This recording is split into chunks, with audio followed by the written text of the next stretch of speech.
Raffaele Padrone, esponente del sindacato FSP Polizia, buonasera. Buonasera a lei, direttore. Con lei inauguriamo sempre la settimana, no? Sì. Lei è il primo ospite del lunedì e quindi... E così settimana. facciamo anche gli auguri di buona Pasqua, perché sì, ormai siamo entrati nella settimana particolare. Forse ci vediamo anche in settimana, no? Per parlare di sport. Sì, per parlare di sport, ecco, quindi, questo sì, e di ciclismo, sì, sport. Sì, esatto.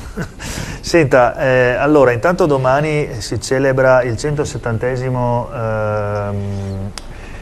la 170esima edizione della Festa della Polizia, no? Sì, praticamente festeggeremo domani mattina il 170esimo anniversario della fondazione della Polizia di Stato.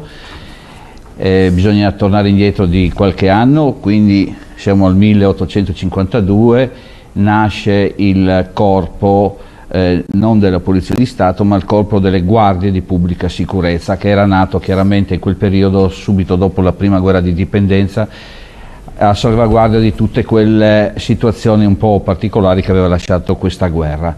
Quindi un servizio interno di ordine dedicato quindi all'ordine pubblico. Siamo quindi 1852, esattamente l'11 luglio. Comunque domani riprendiamo, forse non è di mia semplicità dire che ogni volta eravamo a protestare per questa festa della polizia, perché insomma tutto ci è stato tolto anche il giorno festivo, e quindi è un comune giorno lavorativo, e quindi in silenzio, nonostante tutte le problematiche che ci sono all'interno del corpo della Polizia di Stato, come in tante altre situazioni, andremo a festeggiare comunque questo anniversario. Inizieremo con la parte più importante, secondo me, direttore, alle 8:30, 8:45 presso la questura di Pordenone. Come in tutte le questure d'Italia, domani verrà festeggiato questo e ricordato questo anniversario.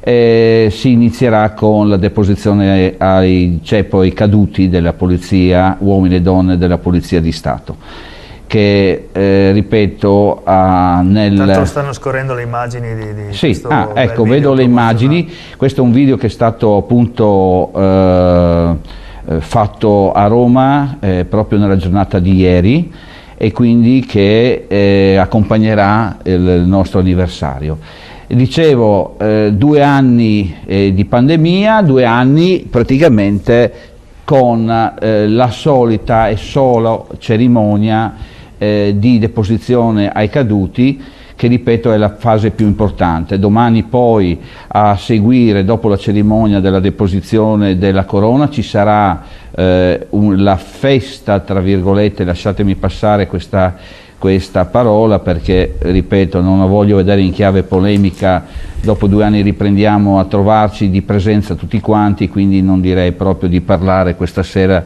in chiave polemica da sindacalista. Quindi domani verranno alle 11, ci sarà la cerimonia presso la ex sede, l'ex sala consigliare della provincia in Corso Garibaldi. Esatto, quindi anche i cittadini poi sono invitati a quantomeno a vedere e assistere a questa cerimonia. Comunque una cerimonia che il Dipartimento della PS, e quindi il Ministro dell'Interno, ha consigliato di fare comunque in forma strettamente ridotta, e lì ci sarà il momento da parte delle autorità militari e civili, ci saranno chiaramente le consegne dei diplomi, dei riconoscimenti premiali che vanno ad aggiungersi alla festa per i colleghi che meritevolmente in servizio hanno prodotto un'attività straordinaria,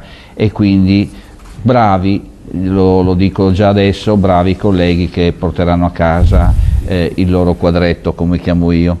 È una situazione insomma da rivedere, perché sappiamo benissimo quali sono le problematiche che legano gli uomini e donne della Polizia di Stato, come in tutte le altre forze dell'ordine. Quindi oggi non vorrei essere polemico, anche se non c'è nulla da festeggiare se non questa cosa, insomma, che ci è ridovuta e ci è stata riconsegnata dopo la grave epidemia. Insomma, speriamo appunto che ci lasci festeggiare per tutto il resto degli anni ancora insieme. Bene. E in presenza questa festa. Benissimo, allora buona festa a tutti i componenti della Polizia di Stato e a tutta la cittadinanza. Sì, visto che rendiamo a tutti i cittadini di Pordenone la sicurezza, grazie di darci una mano.